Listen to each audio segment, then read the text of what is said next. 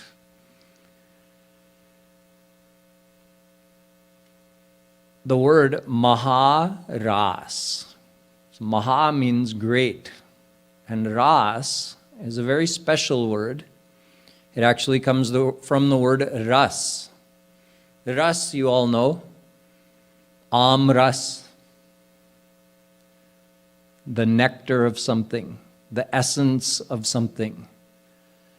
So in terms of divine bliss, ras is synonymous with Anand. That's why in certain places our scriptures say, Raso Vai Saha, defining God.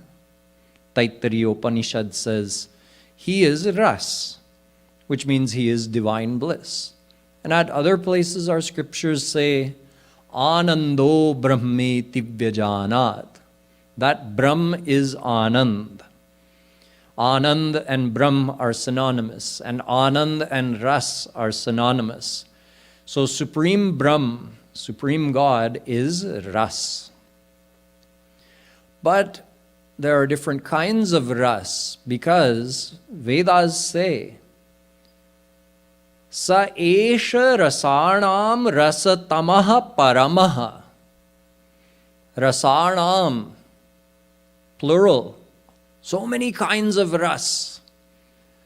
And out of all those kinds of ras, rasatam, ras, rasatar, rasatam. Tam means the best. Just like priya, priyatar, priyatam. Hamare priyatam Sham Sundar, my most beloved Sham Sundar. So rasatamaha, paraha, paramaha, the absolute supreme ras. This phrase from Vedas indicates something.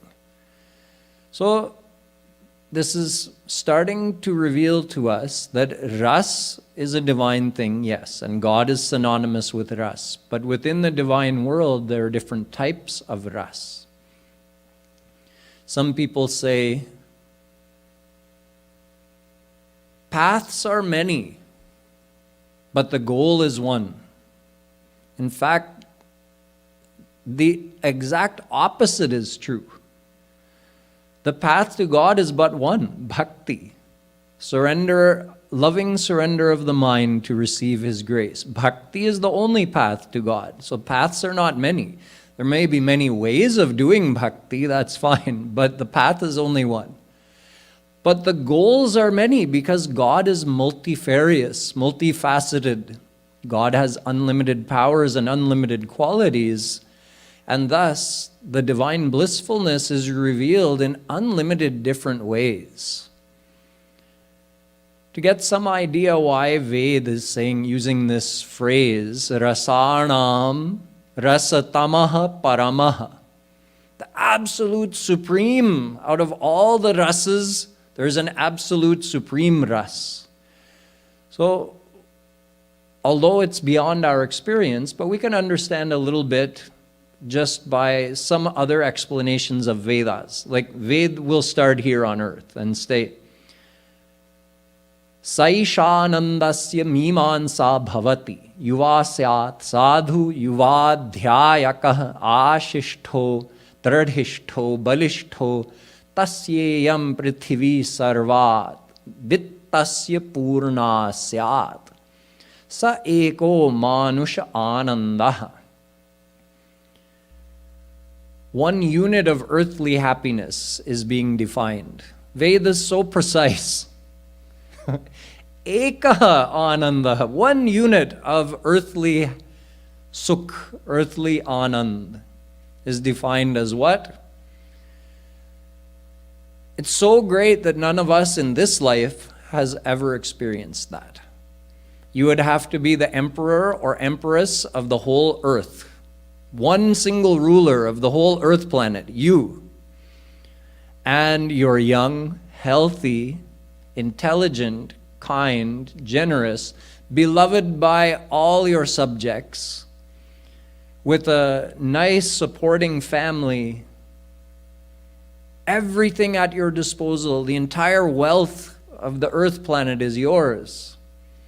If somebody had all of that, that would be considered one unit of earthly happiness. So we have a small fraction of that. But Ved goes on to say, Te ye shatam manusha anandah sa eko manushya gandharvarnam anandah.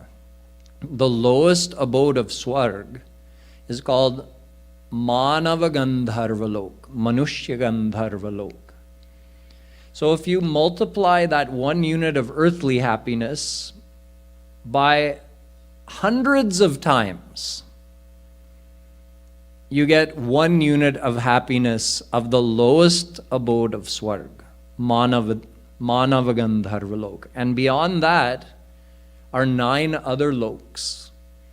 Deva Gandharvalok. So this Taittiriya Upanishad, it said, Saishanandasya mimansa.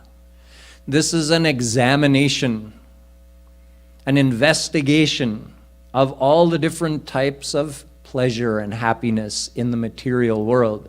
So it started by defining one unit of earthly pleasure. Then said, multiply that by hundreds of times and you have the one unit of pleasure of Manava Gandharvalok. Multiply that by hundreds of times and you have one unit of pleasure of Deva Gandharvalok. Multiply that by hundreds of times and you have one unit of pleasure of Pitrilok. Multiply that by hundreds of times and you have one unit of pleasure of Karmadev Lok. Multiply that by hundreds of times and you have one unit of pleasure of Nitya Deva Lok. And multiply that by hundreds of times and you have one unit of pleasure of Indralok. Multiply that by hundreds of times and you have one unit of pleasure of Brihaspati Lok. Multiply that by hundreds of times and you have one unit of pleasure of Prajapati Lok. Multiply that by hundreds of times and you have one unit of pleasure of Brahmalok or Satyalok, Brahma's abode. So these 10 abodes of Swarg,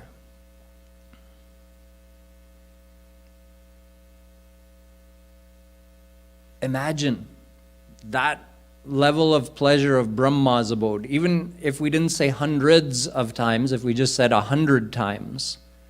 So in each, as we went up each abode in Swarg, we multiply by 100 times. You move the decimal by 2 points. So we did that 10 times. So that's 20 zeros.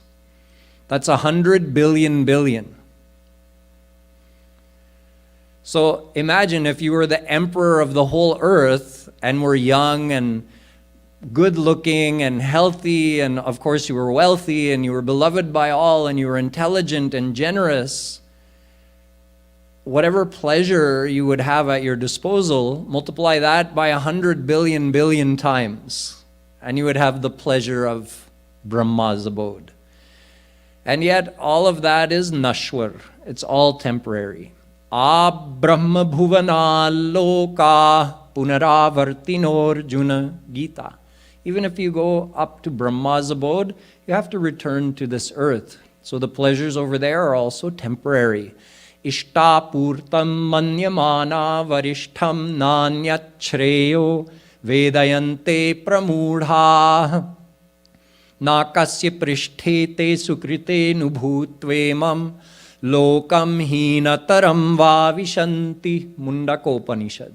Nakasya prishthe, even up to Brahma's abode. The one who strives to go there is the ultimate fool, because they have to put so much effort and make so much sacrifice to earn a trip to Brahma's abode, a vacation in Brahma's abode, and it's all just a temporary pleasure. Even while you're there, you're not getting perfect happiness. You're feeling something is missing, the same way you feel something is missing over here.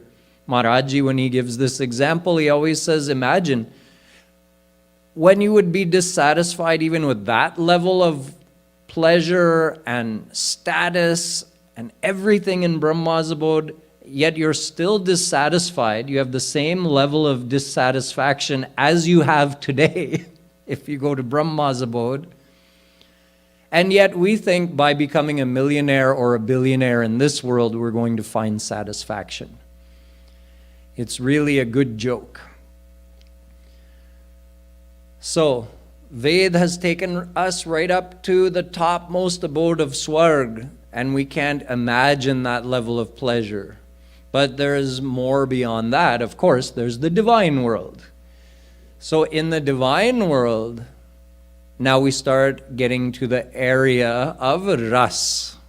God is Ras, so he reveals himself in different ways, but three main ways: as Brahm, as Paramatma, as Bhagwan. As Brahm, he's formless, and that bliss is called Brahmanand. As Paramatma, he has a personal form, his almighty, godly form, like Mahavishnu. That ras over there, that bliss, is called Aishwaryanand, the bliss of Almighty God. That's considered to be infinite times greater than Brahmanand, which is infinite times greater than the bliss of Satyalok, Brahma's abode, which is 100 billion times greater than the greatest happiness of this world that we can't even imagine. And that only takes us to Aishwaryanand. Beyond that is the ultimate bliss of the divine world called Premanand, the bliss of divine love of Ram and Krishna, Sitaram, Radha Krishna. Rup Goswami has said, Brahmanando bhave desha chet parardha guni krita naiti bhakti sukham bodhe parmanu tulamapi. Some more math for you. Rup Goswami says, you take Brahmanand, the bliss of formless God, which is infinite times greater than the bliss of Brahma's abode. So you take that Brahmanand and multiply it by one parardh, 155,520,000,000,000. And that much Brahmanand won't equal to one Paramanu. Paramanu means the absolutely smallest particle of something. It won't equal to one Paramanu of Premanand, of Shri Krishna's divine love. So now you have some mathematical guess, some mathematical framework to understand just what is Premanand, what is Krishna's divine love. But even within the field of divine love, there are different kinds of ras. See, one could love Radha Krishna with dasya bhav. So they would get dasya ras. One could love Radha Krishna with sakhya bhav, and they would get sakhya ras. One could love them with vatsalya bhav, and they would get vatsalya ras. One could love them with madhurya bhav, and get Madhurya Ras. And even within Madhurya Bhav, where we love Shri Krishna as our beloved, there are 3 classes of Madhurya Bhav. C class, called Sadharani Rati Madhurya Bhav, where we love Krishna, but we love him to make ourselves happy. We don't think of his happiness. Samanjasa Rati is B class Madhurya Bhav.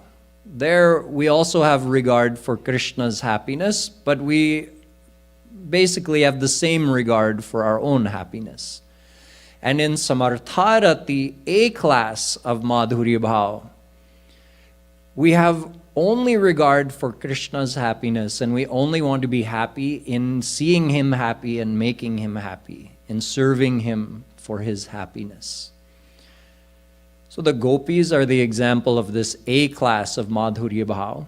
Rukmini and the queens of Dwarika are the example of B class Madhurya Bhav, and Kubja is the example of C class of Madhurya Bhav.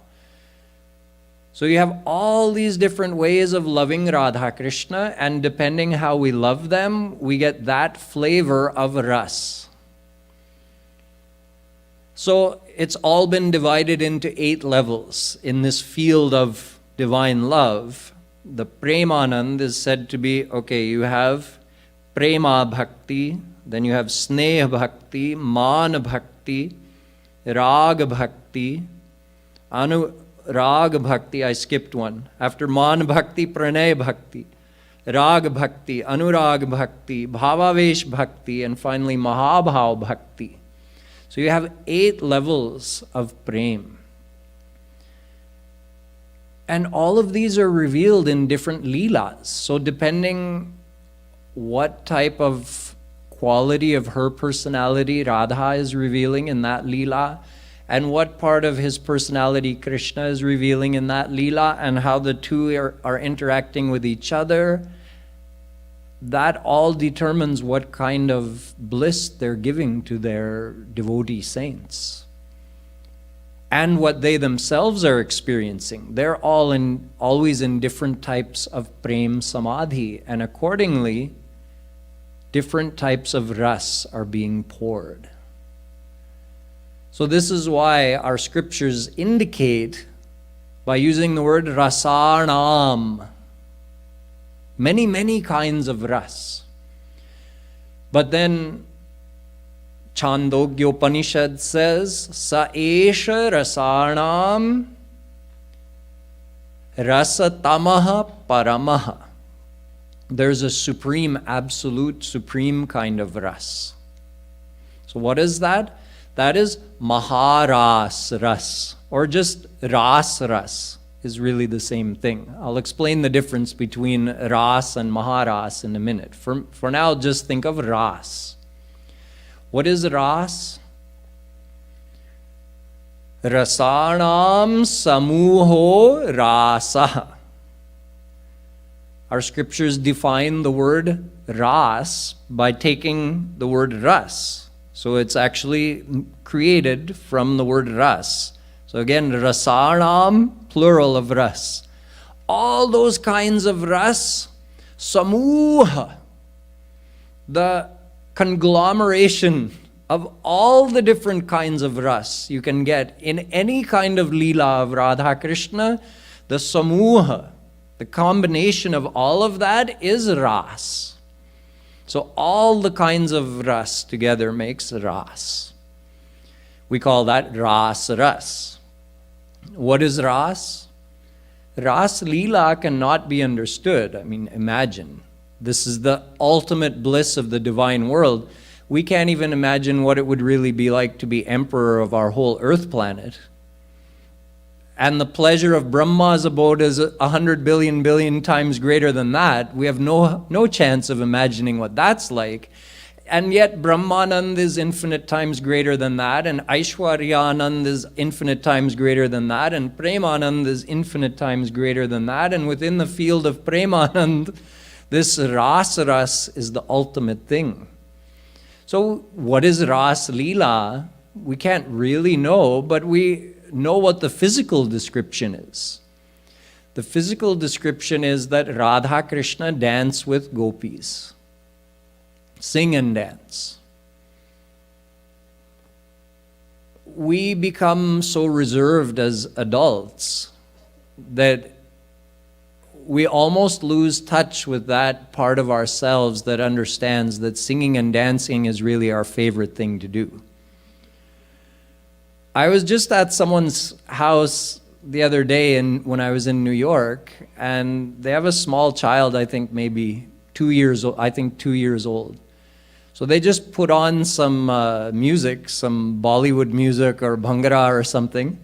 And as soon as it starts, you don't even have to teach the kid. The kid just starts jumping up and down. It becomes so happy, jumping around and dancing and just, completely uninhibited. So I was just thinking that, this is our nature. Truly, that's our nature from the time we're kids. And most of us become much more inhibited as we grow. And we no longer can easily access that part of us, but that's there inside of us. That part of our heart is in there. So even just thinking of it from that point of view, you can imagine the delight and the joy of this Ras Leela, where gopis get to sing and dance with Radha Krishna. Just from a material perspective, we can get some imagining of that. But then when you factor in that gopis are actually having Krishna's hand on their shoulder while they're dancing, Brahma Sparsh, the divine hand of God, and God is singing, and you're dancing. Even when we see a very skilled dancer in this world, it can be somewhat mesmerizing. We're so amazed and fascinated. We get pleasure out of that. How much pleasure would there be in seeing Radha Krishna dance? And now with their grace, you can sing and dance as well as they can. And you're all singing and dancing together. So in Ras Leela, gopis are surrounding Radha and Krishna. And there could be different configurations where sometimes Krishna makes himself appear in more than just one form. But in Maharas Leela, it's called Maharas because there are uncountable gopis, infinite gopis come to Vrindavan and take part in Maharas Leela. And Shri Krishna multiplies his form into infinite forms. So he's dancing with each gopi individually. In the center, Radha Krishna are there, and then there are concentric rings of gopis all around.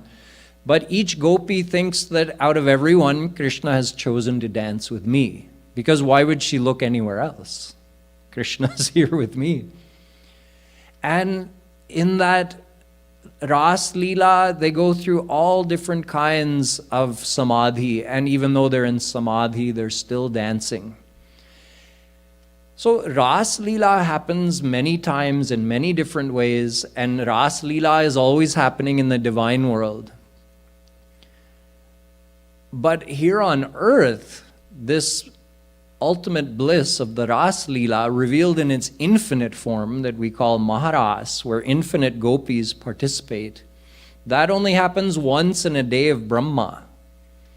I think you've had enough numbers for tonight, but a day of Brahma is more than 4 billion years.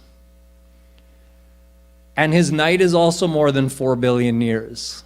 So Radha Krishna descend on the earth once in one day of Brahma. So after 8.64 billion years, that time comes again.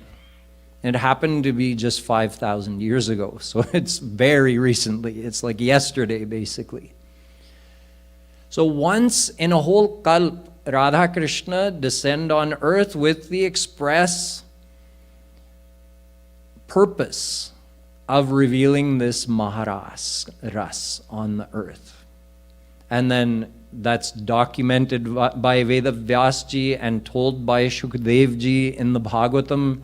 And then we get to know something about Maharas. When Maharajji told us a little something about Maharas during his Ras Panchadhyay series of lectures, he said, we can't enter that palace. We're not qualified yet. We have to reach the status of the gopis. Then we can become qualified to even hear about Maharas. What really is Maharas?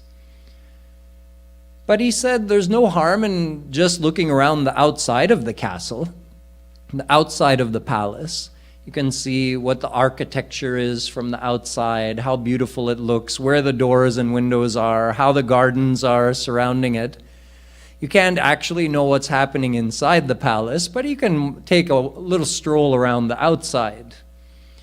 Or when you're walking down a street and there's a garden, but the garden has tall hedges, so you can't see what's inside, but you know it must be beautiful because there's a fragrance, a very deep, subtle fragrance from many different kinds of flowers that's wafting out of the garden. So even though you can't see the flowers in the garden, but you have some guess what's there inside. Similarly, we can just get some idea by hearing about Maharas. What is it? Why is it so great? But we can't really know what it is. Even in the Bhagavatam, Shukdev Ji didn't give a full detailed description of Maharas because Parikshit kept questioning. Okay, how did gopis get the divine world again? Because many of the gopis loved Krishna in what seems to be a worldly way. Some of them didn't even know he was God, and they just loved him like you would love any boy in this world, and yet they attained the divine abode. They crossed over Maya. How is it possible? He kept asking questions like this, and Shukdev Ji explained a couple of times that Krishna is divine, so if you attach your mind to anyone divine, you'll attain the divine abode. Whether you knew they were divine or not doesn't matter. You loved them. You surrendered to them. So you get the result of attaching your mind to that divine personality. He explained like this a couple of times, but Parikshit kept questioning, but he's meeting with gopis in the middle of the night? That's against dharma, and Krishna is the founder of dharma, the teacher of dharma. He's supposed to set the example of what dharma is, and here he's breaking all the rules of dharma. He kept questioning. So in the end, Shukdev Ji said, okay, I think I explained enough about Maharas. If he's just going to keep questioning, then he's not qualified to hear anymore. And we're not even near the level of King Parikshit.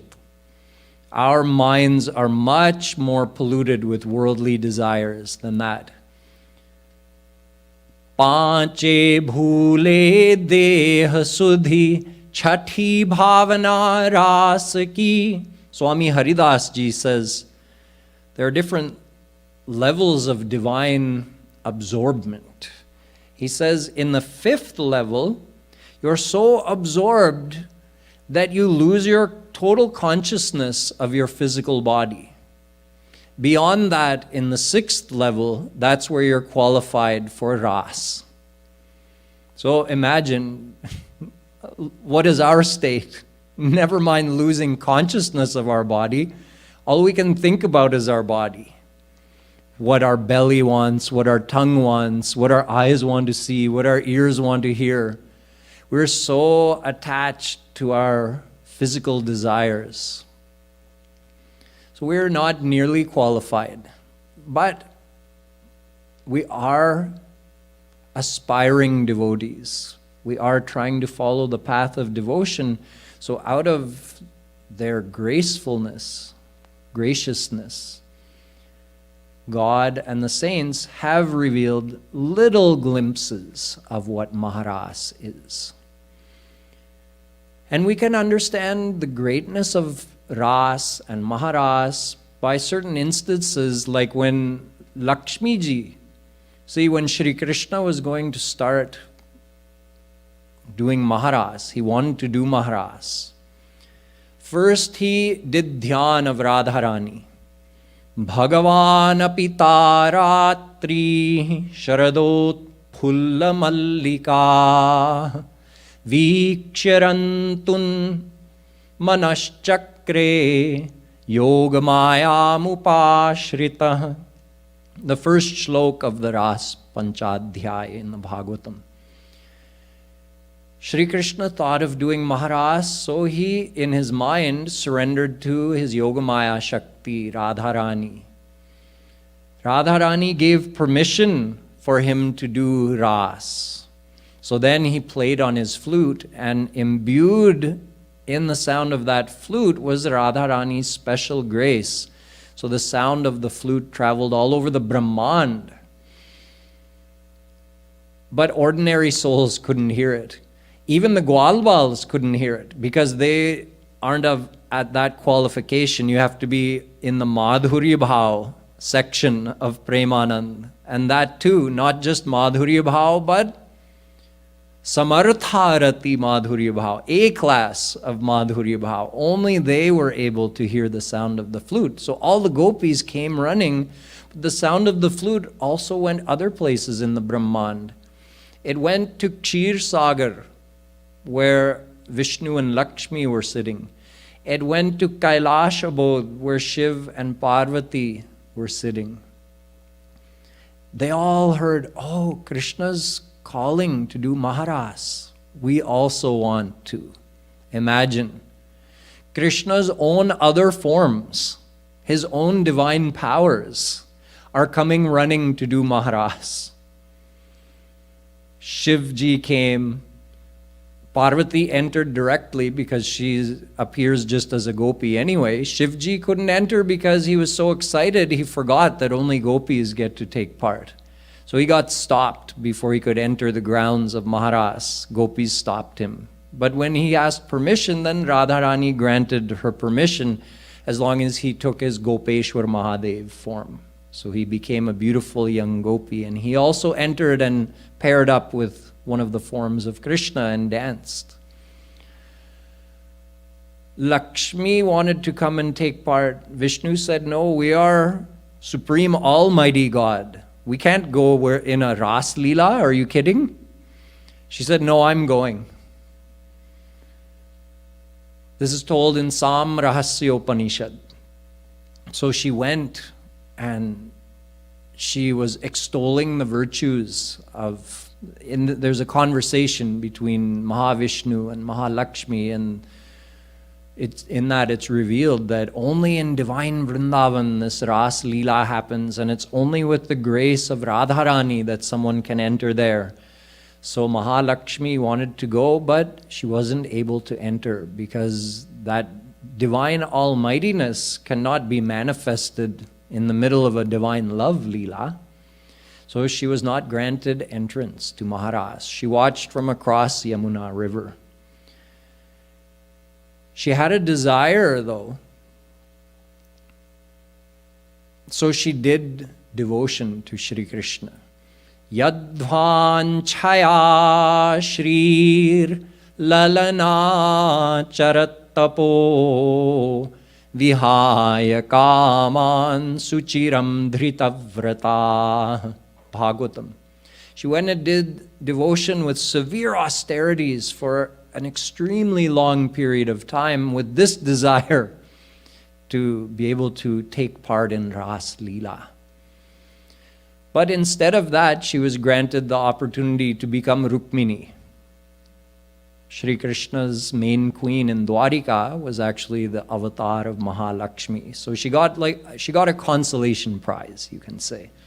She wasn't allowed to enter into the Maharas Leela. Hearing all of this, we're reminded, or we're gaining some understanding of what is the greatness of the Maharas Leela, which actually took place at midnight on this very day of Sharad Poornima. When you get some time later, you can read the panel over there, the description of our beautiful shrine. It tells a little bit about Maharas Leela. There's also this picture, this framed picture above the please maintain silence sign. That tells something about Maharas also, as do some of these panels up here that tell actually the last one on the right in the corner tells a little bit about Maharas. So this mandir is called Shri Raseshwari Radharani Mandir. And that's connected to Maharas. See, Shri Raseshwari, the Ishwari of Ras, the controller, the queen of Ras. That is Radharani. That's why Krishna had to get her permission to play his flute. Ras Leela only happens with the grace of Radharani. Ras Leela only happens with the permission of Radharani. So this mandir is directly, philosophically speaking, connected to this Maharas Leela, which means it's directly connected to this Sharad Poornima night. When I say Maharas happened on this night at midnight, you might wonder how long it lasted. So if it started at midnight, they only had a few hours till first light, right? So it couldn't have taken that long. No, actually, it lasted for a whole night of Brahma. 4.32 billion years for us. For the rest of the earth planet, it was like Krishna hit the pause button. With his Yogamaya, he just hit pause. So everybody kept sleeping, all the Gwalbals kept sleeping, Mother Yashoda kept sleeping, and everybody just peacefully slept for a whole night of Brahma. And during that whole time, Maharas happened. Can you imagine a Leela that lasted 4.32 billion years? But of course, you don't get bored of divine bliss. The bliss goes on increasing every second, every moment. At the end of the Maharas Leela, to refresh themselves, Krishna, Radha and gopis went down onto the sandy bank of Yamuna and relaxed and cooled off in the nice, refreshing water of Yamuna Ji. So there were many different facets to this Maharas Leela. In the middle, Krishna disappeared, and then gopis went looking for him in the jungle, and then he reappeared. So there are many different facets. You can listen to the Ras Panchadhyay series of lectures by Sri Maharaj Ji. I think that's also being subtitled at this time, so that'll be available with English subtitles shortly. So it's much better to hear about Maharas Leela from Sri Maharaj Ji. Now, as I was saying, this mandir we're sitting in, this is Shri Raseshwari Radharani Mandir. So Radharani is the Ishwari of Ras, and Maharas Leela happened on Sharad Poornima at midnight. And this mandir, for that reason, was inaugurated on Sharad Poornima 25 years ago. So this is the 25th anniversary of Radha Madhav Dham. Now at that time, we used to hold the sadhana shivir early because then people, whoever could, would go to India for the full month of sadhana over there. But we used to have a 1 month sadhana here that ended just before Sharad Poornima. So the actual date that the mandir was inaugurated was not the actual full moon night of Sharad Poornima, but it was close. It was just before that. So it was actually our Sharad Poornima celebrations. We just celebrated a little early so that nobody would miss the celebrations in India.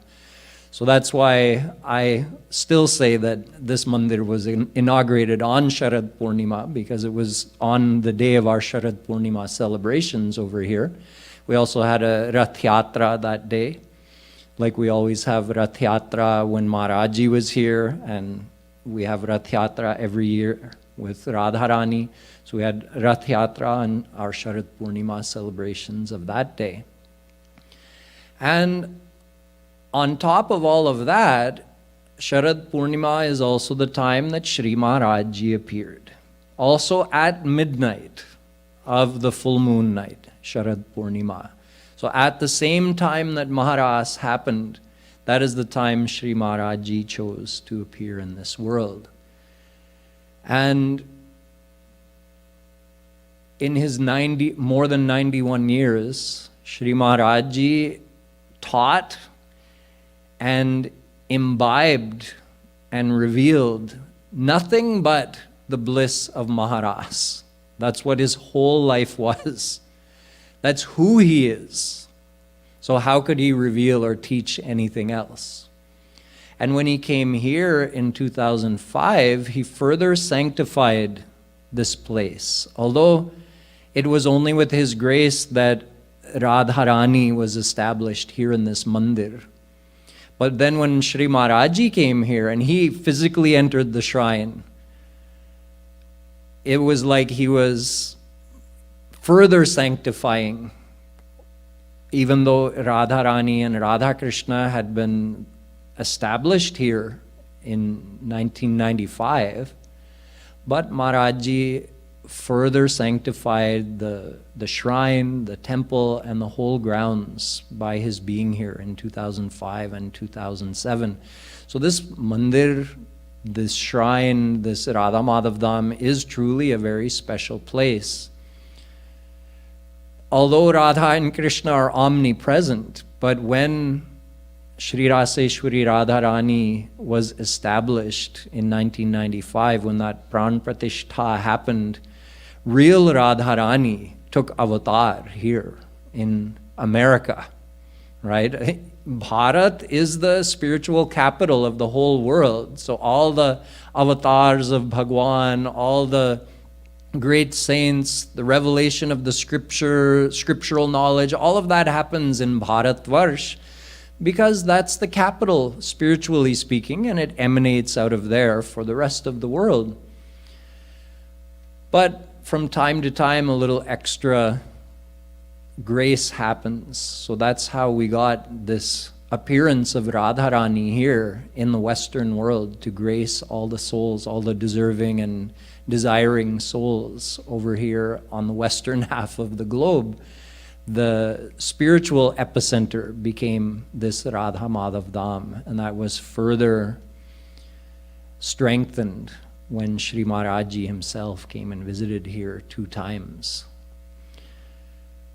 So this Sharad Poornima night is a very important night for all the devotees when we think about the Maharas. Even if we just think about Maharas Leela, it's important.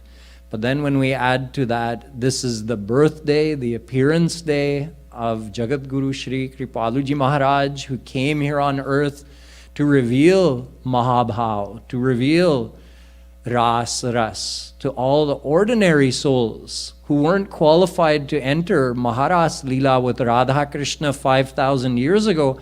Maharaji revealed that same ras to us through his kirtan, through his lectures, through his casual association with us, through every breath of every day. He was pouring that same ras that Radha Krishna poured 5,000 years ago.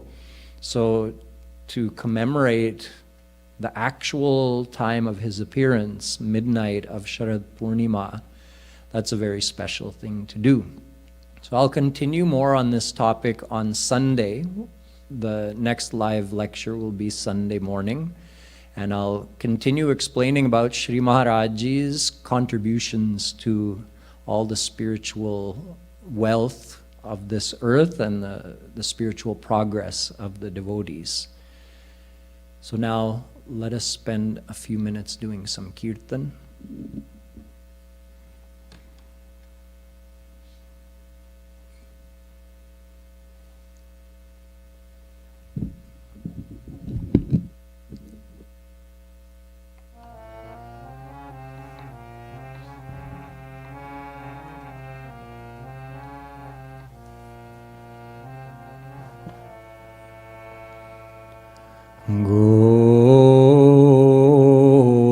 Gopi Jan Vallabh Shyam Radhe Ramana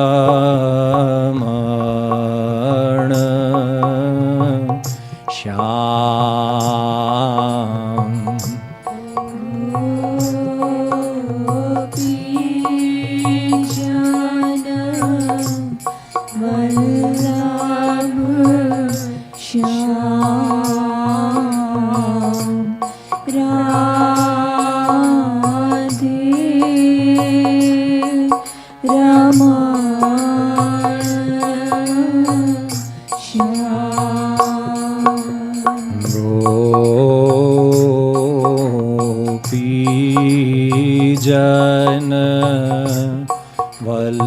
Vallabh શ્યામ રાધે રમણ શ્યામ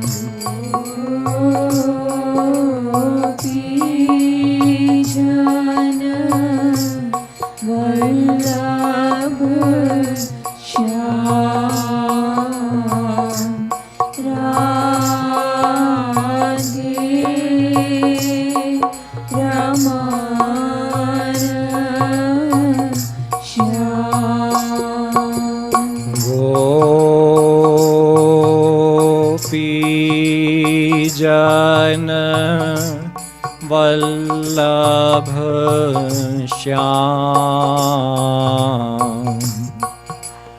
રાધે રમણ શ્યામ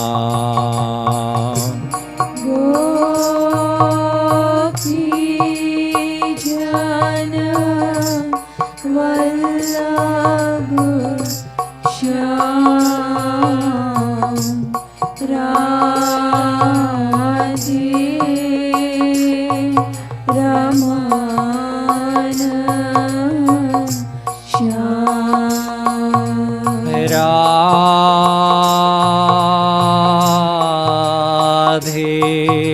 રમણ શ્યામ ગોપીજન વલ્લભ શ્યામ રાધે રમણ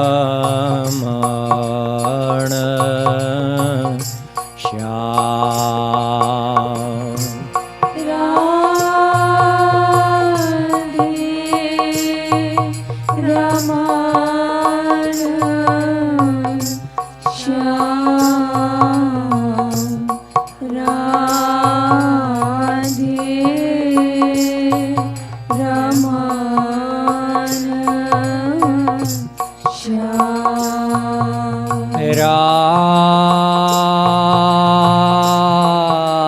રાધે રમણ શ્યામ રાધે રમણ શ્યામ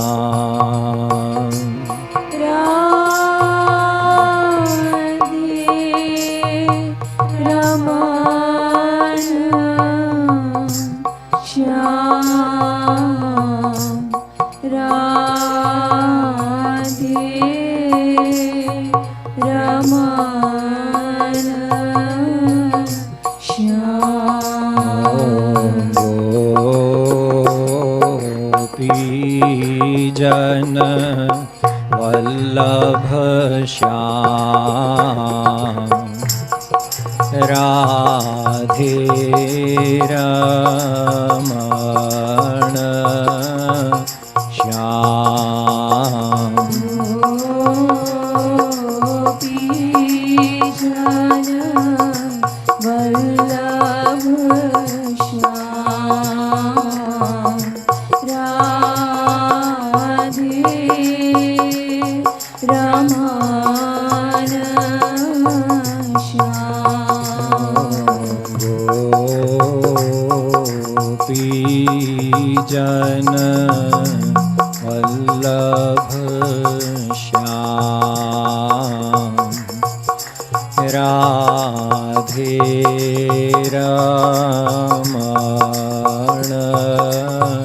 શ્યામ ગોપીજન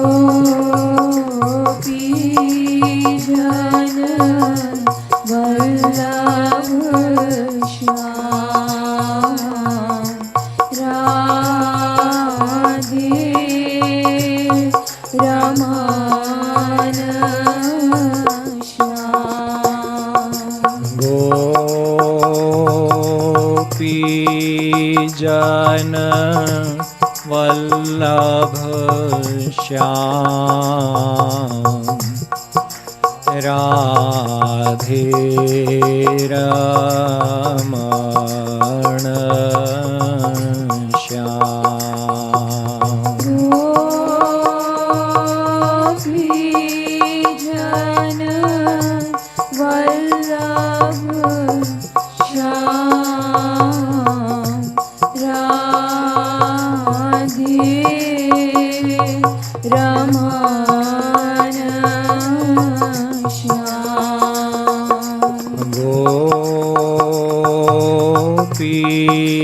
जन वल्लभ श्याम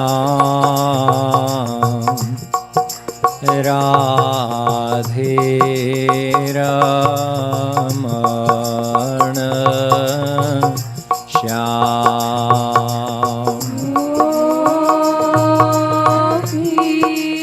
जन वल्लभ श्याम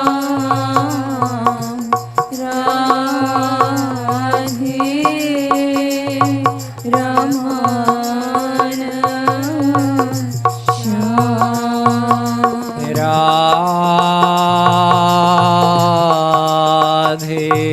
रमण श्याम राधे रमण श्याम राधे रमण श्याम राधे रमण श्याम राधे रमण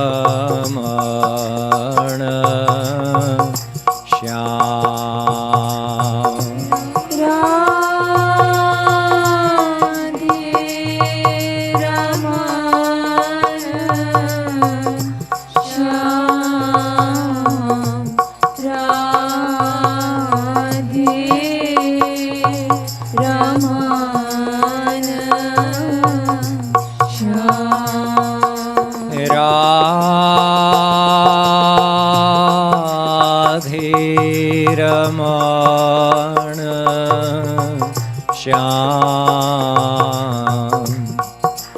राधे रमण श्याम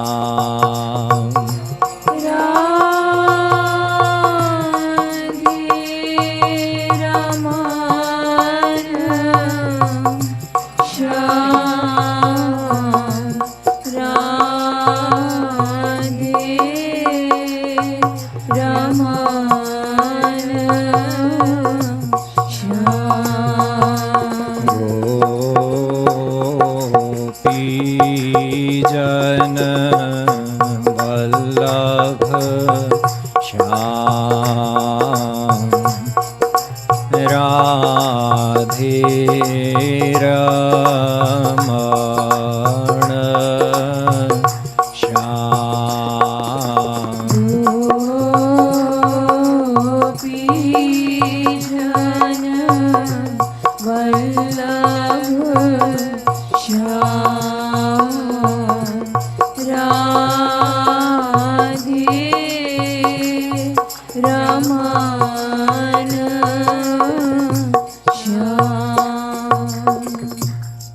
श्रीमद् सद्गुरु सरकार की, अलबेली सरकार की, श्री रासेश्वरी राधा रानी की, राधा माधव धाम की।